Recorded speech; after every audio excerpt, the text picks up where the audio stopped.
Hello friends. आज हम कुछ एक्सरसाइजेज शोल्डर से रिलेटेड करेंगे।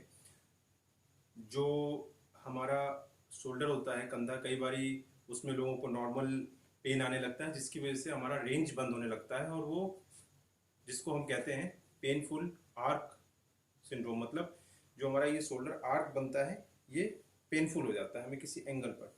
और इसकी पेन को बचाने के लिए हम मूवमेंट बंद करते हैं, कम कर देते हैं, जिसकी वजह से धीरे धीरे धीरे वो फ्रोजन शोल्डर में तब्दील हो जाता है। कई बारी हमें इंजरी हो जाती है, कभी स्लिप कर गए या हल्का फुल्का कुछ स्ट्रेच हो गया, उसकी वजह से भी हो जाती है। और कई बार कोई रीजन नहीं होता और धीरे धीरे हम फ्रोजन शोल्डर में चले जाते हैं। तो उसके लिए हम बहुत ही सिंपल एक्सरसाइजेज कर रहे हैं। याद रखिए, shoulder is a very very complex joint. तो कई बारी फ्रोजन शोल्डर्स को सेटल होने में 4 हफ्ते से 4 महीने तक का टाइम लग सकता है, और कई बारी उससे ज़्यादा भी, अगर आप प्रॉपर डॉक्टर्स की एडवाइस फॉलो नहीं कर रहे हैं, अपने फिजियोथेरेपिस्ट की एक्सरसाइजेस फॉलो नहीं कर रहे हैं, तो उस केसेस में कई बारी ये प्रोग्रेसिव होते होते काफ़ी प्रॉब्लम में ला देता है। तो अगर आपको हल्का फुल्का पेन और रेंज रिस्ट्रिक्ट होता है, तो आप घर पे भी ये एक्सरसाइजेस कर सकते हैं, जिसमें सबसे पहले हमें इस पोजीशन को मेंटेन करना है दोनों हाथों के लिए। थोड़ा पेन होगा तो इनिशियल हो सकता है आप इतना रिस्ट्रिक्ट करो इतना, बट वो धीरे धीरे हर दूसरे तीसरे दिन आपको बढ़ाते जाना है। दूसरी एक्सरसाइज सिंपल है। आपने अपने कमर पर हाथ रखना है और कंधे को कोशिश करके अपने कान तक उठा के 5 काउंट करना है। 1 2 3 4 5। रिलैक्स। ऐसे आप ये नेक्स्ट ये एक्सरसाइज है, साइड से देख सकते हैं। नेक्स्ट इज रोटेशन है, जिसको हम पीछे घुमा रहे हैं। नेक्स्ट इज, ये बहुत ही बेसिक एक्सरसाइजेज हैं, तो ये जब आप कर लोगे, और अगर पेन ज़्यादा है तो शुरू में आप आइस पैक भी ले सकते हो, हॉट पैक भी ले सकते हो, कोई भी लोकल ऑइंटमेंट, वॉलनी, ओमिनी, सिस्टोफिन, कुछ भी यूज कर सकते हैं, कोई भी पेन का, बट मसाज नहीं करेंगे। पहले hot pack, ice pack, then ये एक्सरसाइजेज कीजिए। शुरू में 1 हफ्ते आपकी यही एक्सरसाइज होगी जो मैंने बताया। उसके बाद आप एक्सरसाइज को थोड़ा इंक्रीज कर सकते हैं। उसमें हमारा ये है रेंज।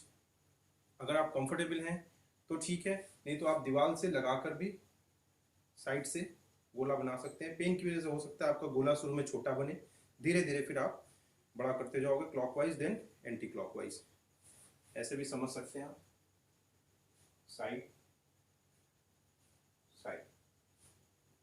फिर आपने ये गोला सामने से भी बनाना होता है, क्लॉकवाइज, एंटी क्लॉकवाइज।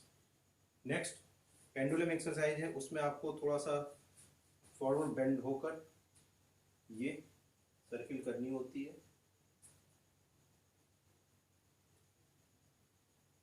ये इतनी एक्सरसाइजेस आप, जो ये 4 एक्सरसाइज हैं, इनको आप सेकेंड वीक से स्टार्ट कर सकते हैं। अगर पेन बहुत ज़्यादा है, कई बार हाथ भी नहीं मूव कर रहा, तो जैसे बताया आपको, आइस पैक, हॉट पैक लेने के बाद आप कोई भी ऑइंटमेंट लगा लोगे, कोई भी मलहम, दर्द का ऑयल लगाकर। उसके बाद मान लो आपका लेफ्ट हैंड में प्रॉब्लम है, तो आप राइट हैंड के सपोर्ट से इसको होल्ड करोगे और कोशिश करोगे कि ये जहाँ तक जा सक रहा है। पेन ट्रबल कई बार बहुत होता है, तो आपको ग्रेजुअली देना है मूवमेंट। इन एक्सरसाइज से कोई भी शोल्डर में कोई डैमेज नहीं होने जा रहा है। आप जेंटल पेन सहते हुए थोड़ा थोड़ा इसको, रेंज को आप बढ़ा सकते हैं। दूसरे हाथ के सपोर्ट से ही आप इसको, ये एक्सरसाइज जो मैं अब बता रहा हूँ, ये आप लेट कर भी कर सकते हो। और चेस्ट से दूर, चेस्ट की तरफ। तो ये बहुत ही सिंपल एक्सरसाइज है। हमारे घर में बड़े बुजुर्गों को भी कई बार फ्रोजन शोल्डर हो जाता है। कई बारी शुगर के पेशेंट्स को भी कंधे में दर्द की प्रॉब्लम आती है। तो ये हम कर सकते हैं। जो एथलेटिक पर्सनस हैं, जो हमारे स्पोर्ट्स पर्सन हैं, जो जिम करते हैं, उनमें भी शोल्डर की प्रॉब्लम होती है। तो आप ये एक्सरसाइजेज अपने शेड्यूल से पहले 10 मिनट 15 मिनट लगना है, आप उसको अपना फ्लो बना कर रखें, और धीरे धीरे धीरे शोल्डर आपका जो है वो फ्रोजन से बाहर और फिर धीरे धीरे धीरे धीरे नॉर्मल रेंज में आएगा। बट अगर आप एक्सरसाइज नहीं करते हो तो फ्रोजन शोल्डर को रिकवर होने में बहुत ही मुश्किल हो जाती है, आपके लिए भी एज ए पेशेंट, और एज ए डॉक्टर्स हमारे लिए भी उसको ओपन करना मुश्किल होता है, क्योंकि कुछ चीज़ होती हैं जो कि एक रास्ता है, वो एक्सरसाइज ही है जिसको हम शोल्डर्स को ओपन कर सकते हैं, शोल्डर्स को फिर से रिस्ट्रेंथन कर सकते हैं। बहुत ही कॉम्प्लेक्स जॉइंट्स है, कई सारे जॉइंट होते हैं, कई सारी मसल्स होती हैं, तो अलग अलग डायरेक्शन में हमें ये जो आज आपसे डिस्कस किया, आप इससे बहुत ही अच्छा बेनिफिट ले सकते हैं। Okay friends, thank you, take care.